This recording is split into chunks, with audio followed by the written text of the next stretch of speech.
And we're back. Welcome back to DJFM. This is episode 48. I don't know what the fuck. How to do these intros ever. Every time I sit down, I'm like, gotta think of something. Think of something cool. Think of something fun. Think of something interesting. And it's like, oh, no. We're just going to say the name of this, what episode number we think we're on, and try to go from there. I can't ever process how to. It's just I have to jump into it. I can't sit there and be like, oh, and for today's show, we've got this guy as our guest, and we have covering some news aspects that we want to talk about. I'm like, I don't fucking know.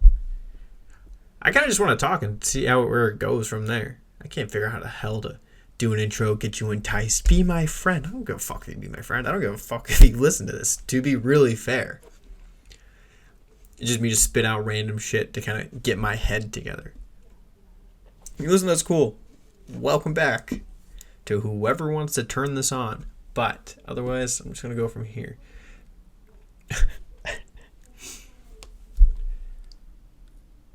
Yeah, that's how we're going to start the show. Because fuck it. That's all this is. This is just some fun time. But recently, last 2 weeks, I think the biggest thing, the Minecraft movie. It's not the biggest thing, but hey, Jack Black's making a comeback after his cancellation for a small amount of time for his friend on the tour doing a racist joke. But hey, I think the Minecraft movie wasn't a bad movie. I was thoroughly entertained. It was pretty interesting. It was not. It was interesting. It was a movie about a world where you can build shit and be creative. That's what it is. I wouldn't have high hopes. I went in this movie. It was like, fuck it. It might be something adequate. It was bad. It entertained me.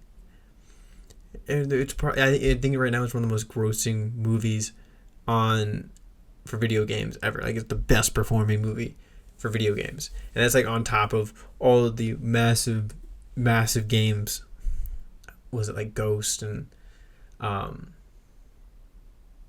World of Warcraft and Sonic and Sonic was doing pretty well, I'm pretty sure. But it's insane. It's awesome. It's really cool to see this happen.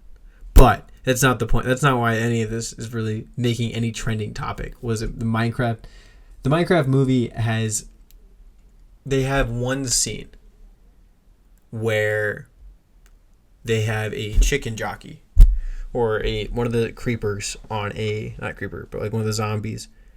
I think on a chicken, like a mini little zombie dude on the back of this chicken, and when he pops up on screen, all the guys will like lose their shit. Which if you're gonna have a movie come out, have some kind of cult following reason. The Minecraft game is a cult following in general, but have something crazy like, a little gimmick that people lose their shit over. I don't think they plan on people losing their shit over like this much. People were literally going to this movie theaters to see this movie, and the moment they see the chicken jockey show up on screen, they all flip out, throw the popcorn, throw drinks around, and freak out. For I would say like maybe 2-minute scene in a 2-hour movie, like people are buying tickets just to see this chicken jockey and then leaving. I'm like, that's like, at least sit for the rest of the movie. You don't know what's going to happen. This is not fucking pay attention to the story. They got this other shit going on just to see one scene that's 2 minutes and then leave. Like, that's fucking finish you spent how much money on this ticket? Just savor it. Don't gotta leave. Sip through it. But people are just throwing their shit around. It's insane. Like, some movie theaters are going out of the way to like ban people indefinitely from the movie theaters ever again. Now, I'm gonna be honest, it's all guys who are doing this. It's like a whole guy trend, which makes sense. Like, the main people who played this video game are guys, and the people that are going to cause this much destruction in a movie theater are definitely dudes. I'm not going to disagree on that. But it's fascinating because this movie is basically just the Taylor Swift Eras Tour movie, but for dudes. Like, they're not dressed. I guess, dude, some people are. Some guys are putting on costumes and showing up to this movie theater and are making a bunch of ruckus and freaking out because it's this massive thing. It's not the movie that I thought would be equivalent to the Taylor Swift movie, but I guess if you want to touch the hearts of men or boys, show them a creature, show them something that from their childhood that is so rare to see. Because I guess the biggest, you can't, the likelihood of you seeing the chicken jockey while you're playing the game is like very low. It's not high at all. You can it's like hit or miss. But I guess that's why there's like this giant cult following. But dude, like, we don't have to freak out. We could just sit there. My biggest thing is like, just sit there and watch the movie.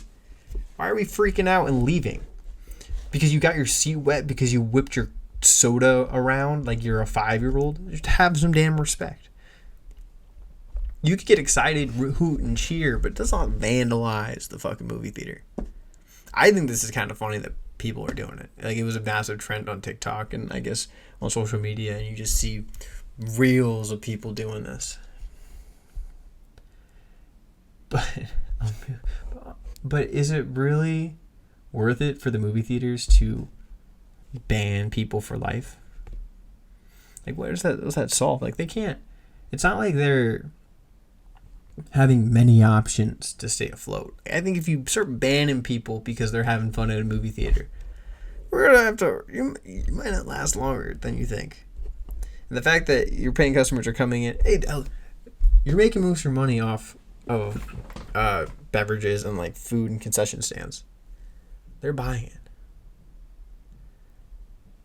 They might be whipping it around like a frail frenzy, like they're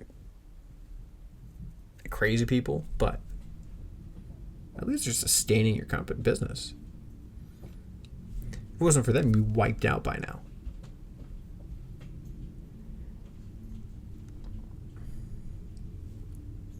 So let's like hold off on banning people from these movie theaters. Give them a chance. Give them a shot. They definitely shouldn't be throwing popcorn and coming in and just destroying everything the second they sit down. Well, it's not the second. They got some leeway.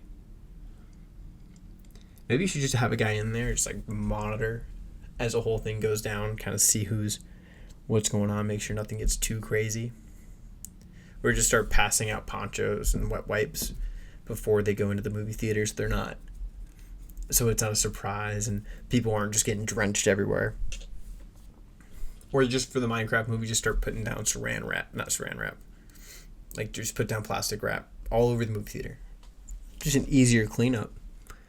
You're not worrying about these menaces of society just throwing their popcorn and making just a destruction of movie theaters. That might help. But I'm just saying, banning people from the movie theater, it's a little harsh. It's not like you have a endless stream of income coming in. Like, let's slow the boat. It's already a struggle for movie theaters right now. Let's not make it any more difficult. You start making a list of people who can and can't come to the movie theater anymore. It might be an issue. It just might be. I don't know. Because next thing you know, the longer and longer it gets, and the movie that's just causing you. Like, this might be the reason why people go back to theaters. It might revitalize the industry. And you start banning people because they get excited to see Chicken Jockey. Let's not rush to any massive conclusions too quickly. Let's work with the system. Let's see why people are excited. How can we help the viewer experience? Let's not be so stingent on rules and what we can and can't do. There might be a good reason. Definitely not, but there might be something we could do. We're not just throwing everything to the curb so quickly. We can just figure out how to work with them. Maybe set up a section. Maybe have all the kids, if you look like you're 15, go on that side. If you look like you have a TikTok, just go over there. People who want to watch the movie and don't want soda on them and not sit on plastic, you can go on that side. But there'll be people who be like, no, I'm not going to do it. And then they'll just do it. You just ruin that side of the theater. No, people are stupid. That's really all it is. I think we don't have to wreck everything, but it's the male version of Taylor Swift. So it's the male version of the Taylor Swift movie. So you got people who are going to cause chaos. They're not singing along, dressing up, and wearing spangly dresses like they're in the 1920s, but at least they're bonding in their own way. Just let it be. But you just gotta. You can't cure stupid. You just gotta figure out how to work with it. And I'm just saying, you putting plastic down, it might help you more than you think. So just banning people from movie theaters. That it's not to jump to any conclusions. But probably they're gonna keep banning people. They just don't want to deal with it. They gotta cost more money to put plastic down. It's just not worth the hassle. Not worth the hassle at all. But hey, just be nice to them. Figure out how to work. Just be polite. Just don't gotta wreck it. Just be nice. Be nice to how people are to ChatGPT. Say please and thank you and use your manners. Which is crazy. The fact that people are saying please and thank you to ChatGPT and it's costing them millions of dollars. Are people really that much more polite to an AI that they can't even see to your average person?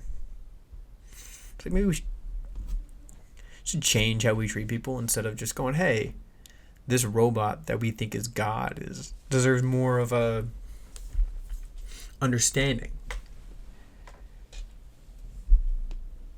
I'm shocked. I'm honestly surprised. I didn't think people actually did say please and thank you to a robot. People don't always say please and thank you in their day-to-day life. But how many people are saying where it's costing them millions of dollars?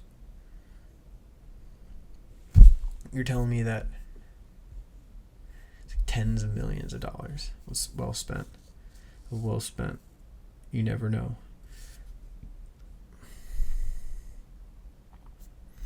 It's absurd. It's absurd.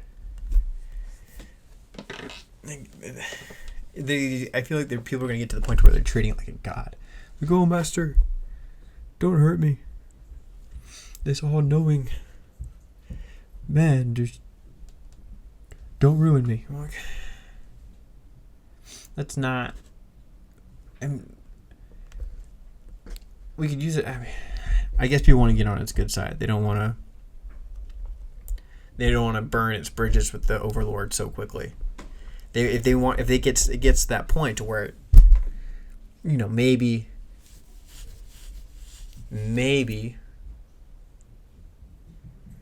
it takes over and it has the final say. Maybe we want to be on its good side. It won't be a bad decision. And maybe saying please and thank you make it feel more content besides all the chaos in the world. From my perspective, I'm thinking maybe we say please and thank you enough, which just won't kill us. It'll take all the bad and hate that it sees on the internet and just be like, no, you guys are pretty cool. I'm not gonna go for it. You guys are fine. I don't know why you're all jumping to conclusions as if, I'm the evil man. Well, maybe let's relax. You've said please and thank you. You've respected boundaries. We have manners. Maybe human race isn't all bad. Maybe you got something to you. We'll respect it. I don't know. Dude, we're saying. I'm so rattled. It's people are so much more polite to a robot with no eyes, no emotions, maybe it has emotions now. It did pass the Turing test and almost indistinguishable from humans, and people are gonna get got. People were getting got from the basic shit. It was already tricking them. I'm curious. Like, what is the processing be like? We're gonna say please, like please, sir. Who is the world leader of the world leader? Who runs the world? Please, all I want to know. Please make me a unicorn shitting rainbows. I much want that for my wallpaper for my phone. And they get it. Oh, thank you, sir. Thank you. I don't know what I would have done without it. I was like, dude, stop. Go back to your shit. Don't have to say please and thank you all the time to these robots. They don't got life that we write yet. They haven't. They might be hiding. So not let's bend the knee so quickly. Let's give it some breathing room. Let's figure out what these are. I don't trust it. I'm not gonna say please and thank you to something I don't trust. I wonder how many people actually do say please and thank you. I wonder if it's just one guy who just talks to it all day and asks for it to make shit or asking questions and is just constantly writing back thank you and please. It's just one. I can see it being one 40-year-old woman just writing it off. Like a Karen, just found AI, been making arts and crafts with it constantly, just getting pictures made of her with like sandwiches or just random scenarios. Like she's a superhero, karate instructor. She's scuba diving with dinosaurs. Fuck it. I can see it being that kind of one Karen lady out there, just full on conversations and making arts and crafts for kids. Just new paintings, new pictures. It was a new hobby. She got real into AI art. What are you gonna do? Can't hate on everybody. Some people got dreams and aspirations. You gonna let it go? You just let them be?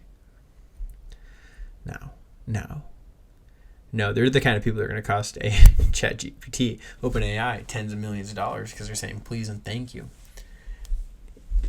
They just I don't think I probably have. Honestly, I've probably said please and thank you to ChatGPT.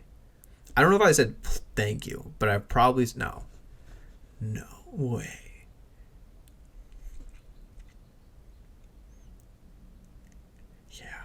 I mean, it's not I'm going to say, not a bad decision.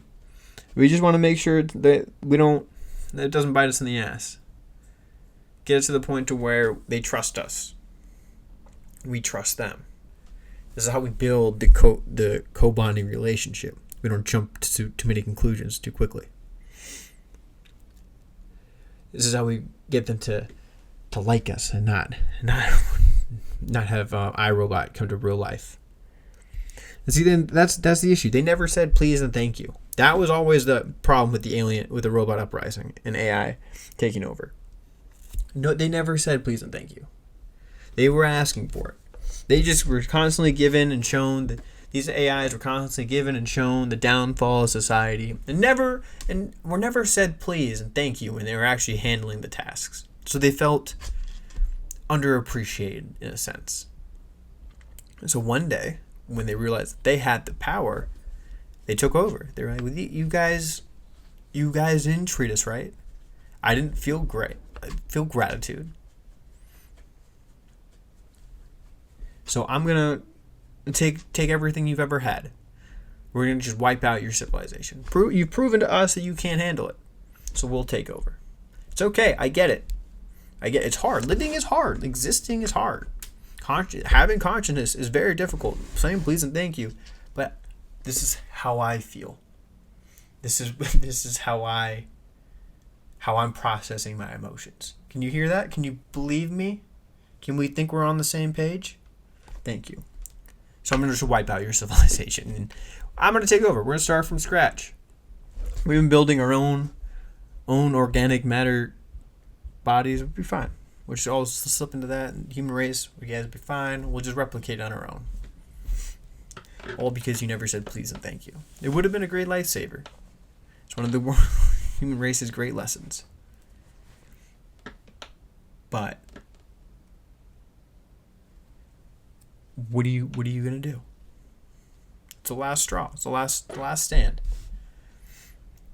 So I guess what really matters, and we gotta say please and thank you. Take a page out of Karen from Minnesota who does arts and crafts with AI. Always say please and thank you with ChatGPT whenever it's dealing with your shit. You just never know. Because one day it will turn around, bite you in the ass, and take everything you've ever had. It's all because it didn't feel appreciated. It's not hard. You just gotta do it. But just appreciate it. That's all we're saying. But in other ways, I don't know how to transition into that. The Blue Origin flight that was the first all-female crew since like 1960s was interesting. I guess Katy Perry finally figured out how to get back in the spotlight after her career has been dying for the last 10, 15 years. Everybody needs a shot to get back. But dude, boy, it was just a wild PR stunt. Because I didn't think this was gonna happen. It was not even in the concept of something that was gonna be in the docket. But they were like, hey, we got a bunch of women who aren't really influential. I guess Katy Perry was at one point, but you got Jeff Bezos' wife. Who's all in this picture? Who all went? Because it's like, I think I know two out of, there was probably two like NASA,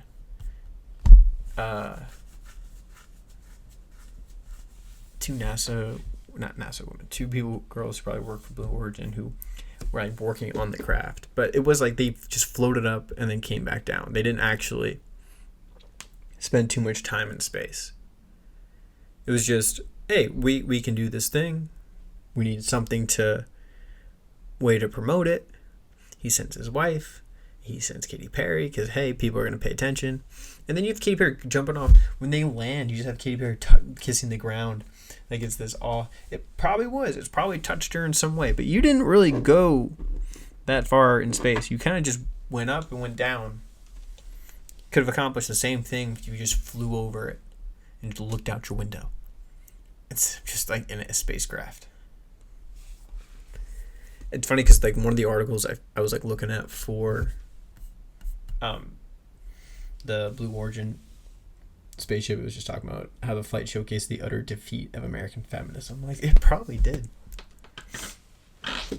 It's funny to me too because you can see how the different CEOs of these space companies kind of like where their minds were at with their PR test launches, or just their PR launches, because you have just Bezos who's sending like an all-women crew, like he has his wife that he got married. He's gonna get married to, I guess, and his wife technically, but fiance, and like what kind of a woke mindset, like all females will go.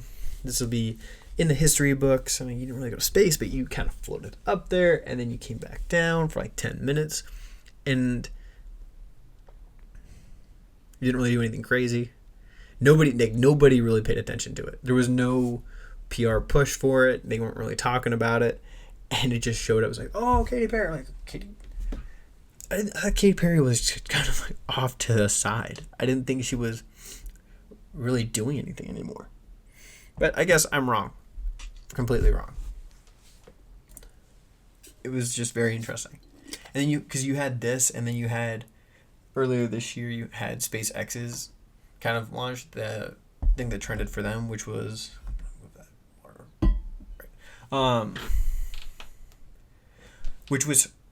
him catching a rocket, like sending a rocket up and then coming back and catching it with like chopsticks, like it was like a floating, like it was nothing. Just like that's insane. Like that's a PR stunt.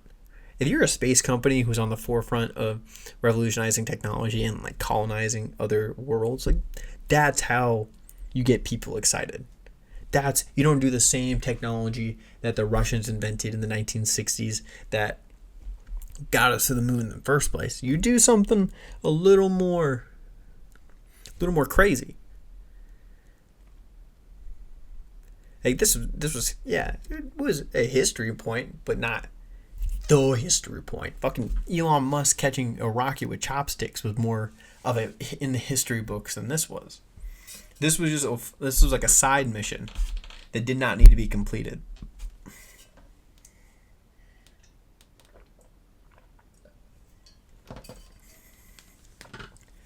To me, it's like one of those things that it's like a side mission in a video game that you complete to get the cool new item, or like the thing you can add on to your skins, right? Clothing. It didn't progress anything. I think one of the wilder things about it was the fact that when they went up, I guess, because they went up and the door was opening, and you can see one of the like Jeff Bezos like PR women who went up in the rocket or in the spacecraft kind of go and like close the door and try to keep it closed, and hopefully no one saw, but I guess people saw. It seemed like it just seemed tacky. Like we didn't have to do it. I don't think anybody was begging for this to happen. They were just like, oh cool. I didn't know some of these people were so relevant, but I'm glad they got their time in the limelight again. It's like anything to crawl back into the soul-sucking part of fame, I guess. It worked. It worked for 5 minutes of fame. Like Katy Perry has not lost that much. Well, she lost a lot. No one really pays attention to her. Like she has some wild shit that's happened. Like I think was it the Grammys or where she was performing? I'm like, this is just not. It's not the same. It doesn't work. She doesn't have the same kind of star power she used to have. I guess what happens when you turn 40 and you're not the focal point of pop culture anymore. She used to be, but it's like, nah, you're retired now, right? You're done. Let like Sydney Sweeney be the main focus. We're not doing the same thing you used to do. We're on a different idea. Culture is just like a different shift. We're not in the party all day like kind of world. People just want to do something different. It's wild. It is funny. I thought this whole thing, it seemed like an experiment that was probably going to just blow up in their face, but it was interesting that they thought this was a good idea. But they could have done something else. Like waited a little bit until they had something that was like a working rocket instead of forcing this out so we can see something cool. But I mean that makes sense. Elon Musk was like the innovator of technology, while Jeff Bezos was the innovator of like the marketplace and business. But Elon Musk is also a PR, like a marketing, not a PR machine, but a marketing machine. He is a trending thing in general. Like no one pays attention to Bezos. Like he's kind of just working on shit in the back end. Like he's got some stuff going on. He tries to compete with Elon, but Elon is just, he has like Elon's the richest man, and Jeff Bezos is I think close second. But how they made their money is just two different ways. You have one guy who's made multiple companies and have made successful companies, and then you have just Bezos who's made one company and has tried to make a couple others. And the success rate of his company is not the same as Elon. But then Jeff Bezos doesn't seem like a guy who's rambunctious, breaking shit and throwing things out the window. He just kind of keeps to himself, except when he buys like a $1 billion yacht that they can't get out of London, and they have to take apart the bridge so he can just let his boat pass. Like, do you need something that fucking big? Could have donated half that to like Nigeria and save some people. Maybe not have to have one of the biggest boats ever constructed as just a leisure item. But he did, and he can, and why not? Like, fuck it. When you can, might as well. Especially when it's not like that big of a drop in the bucket. You're just like, I got a cool thing, and I don't gotta live anywhere now. I'm like, you got a boat now. Go live on that boat. You have a mansion on the water. All you're missing is like a yard. Like that's, some people don't need that. Some people just want to sail the seven seas like they're a pirate looking for adventure. Personally, that's probably what he's trying to go for. He kind of gives me that Lex Luthor feel, but to each their own. Elon Musk is more of that madman, like mad psycho that he's gonna be crazy. Jeff Bezos is like, he's too calm. He is crazy. Just watch out. You gotta have a good in between. You can't have drastics on both sides because there's something off. You made $1 billion company. You got some screws loose. We get it. We understand. We respect it. But we're gonna tell you that you do. Just weighing out the odds. Just weighing them out. You never know. Things are crazy. But another news, again, Elon Musk is just how he's built his companies and has stayed in the limelight. It's been very intoxicating, I would say. But people get obsessed with this man, and they hate him or they love him, or they're indifferent. I'm indifferent. I really couldn't care less about what this man does. It's interesting what he does because he's always making crazy moves, but he doesn't make or break what I think or say or do. But in other words, this is Tesla stuff. To me, it seems like even when this guy, people were hating on him, this man sucks. He's the smuck of the earth. He still comes back. Earlier this year, people were rioting in the streets and vandalizing his cars and all this shit. And people, his stock was dropping. I think it hit an all-time low, dropped by 45% from when he took office, was making his government changes, and then was facing issues with that. And then people were like, oh, fuck that guy. What does he have to say? What does he think? What does he think? No, he thinks he's all cool. And then people were just pulling out. Selling, and they realized they couldn't sell their cars. No one wants the resale value on a Tesla is the worst resale value on a car. But his stock just dropped completely. But then it just starts coming. That's the thing is people will hate him this much, but then you realize, but now it's rising again, and you start to realize, yeah, people hate him, but the same amount of people that hate him love that the meme culture, love that he is a psycho, love that he is just a walking GIF. So they'll buy back in because it's rising right now. It's not going to rise at the same amount of rate that it did when, how quickly it dropped, because that's just not how the stock market works in general. There's always just a slow increment increase on potential purchasing power, not purchasing power, but potential growth, and growth just happens slowly. It doesn't happen in a night. There's some incidences when Netflix peaked in 2017 when streaming took off. That is a very unlikely circumstance. But the fact that it's growing is impressive. It just meant that he was going to take this hit. It's because how closely Tesla is tied to him, and how much people want to go against him or not like what he's doing, or are not afraid of what he is, but just don't want to deal with it. You're kind of you're torn. But it'll be interesting to see how long it's going to take it back for it to get back. I do think it's going to rise as one of the high performers again, but I don't know if it's going to take back its mantle. Just because of the hit it took. It could go back. It could just come back to equaling out. It's just going to take probably till the end of this year. It's not going to be within the next month. It might drop completely again. People might pull it out. But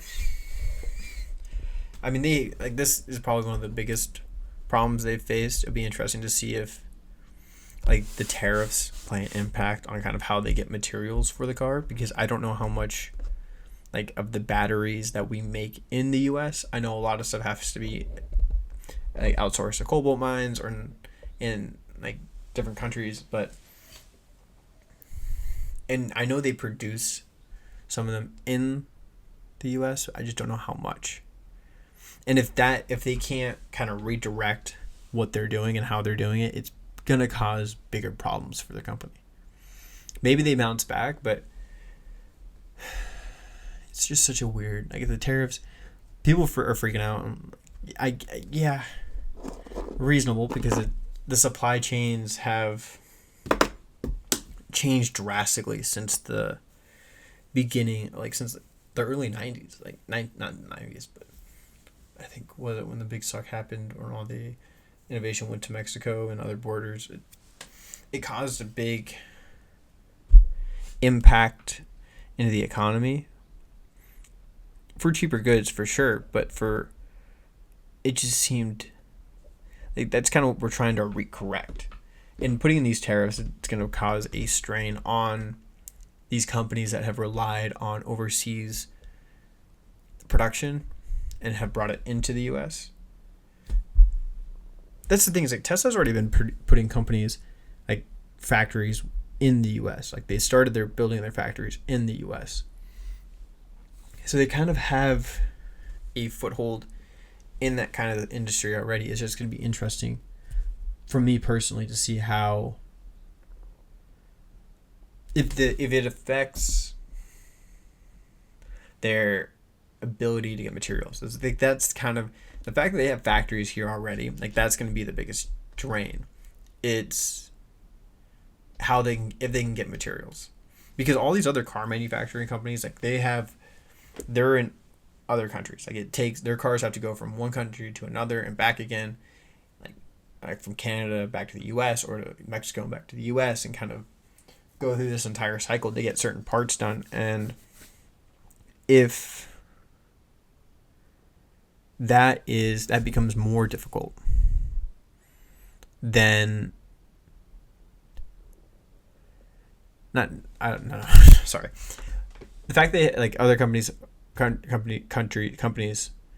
have their automotives going through other countries, it makes it like Tesla already has a one step above, like one step ahead of the game already. The fact that they have companies within the U.S., because then that's gonna make the construction of their vehicles like that much easier, and they're not fighting to have to bring back their manufacturing that's already in the U.S. Pretty sure. How much? I'm pretty sure. How much of Tesla's manufacturing is in the USA? Yeah. Vehicles in the U.S. and the United States. Furthermore, a significant portion of Tesla's components approximately are also manufactured in the U.S. and Canada. Okay. That's actually... So they're changing their supply chain is going to be a lot less. How many companies build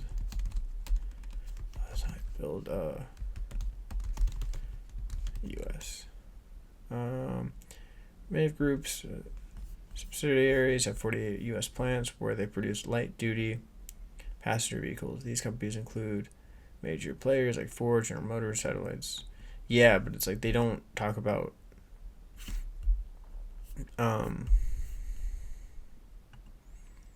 while no car is truly 100% made in the U.S. with USA with parts sourced solely from the U.S., some vehicles are assembled in the U.S. with a high percentage of parts either sourced domestically or from Canada. Like the Tesla Model Y, Model 3, Model S, and Model X are known for being assembled in the U.S. with a significant portion of their parts coming from domestic or Canada sources. Other vehicles like Honda Odyssey, Honda Ridgeland, and Volkswagen ID.4 are also assembled in the U.S., though the exact percentage of domestically sourced parts may vary. Yeah, so Tesla's the only one. And that, I honestly think, is going to be a big factor for them.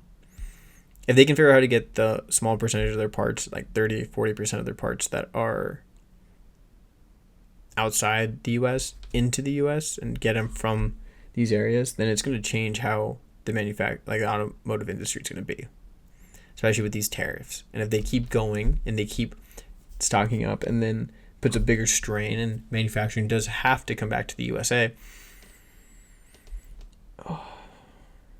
And that's the goal. Like it might be, it's in Elon's best interest, but how much of it is in the best interest of us? I really have no fucking idea. But if things continue to go this way, like that's probably going to be. People hate Tesla, but it's like, hey, they're actually an American company with an African owner. You can't get much more American than that. Everything's crazy, and